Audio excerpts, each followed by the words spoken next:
Ninakuomba Baba yangu, unipe akili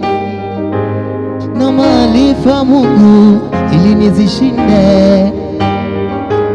nguvu na mamlaka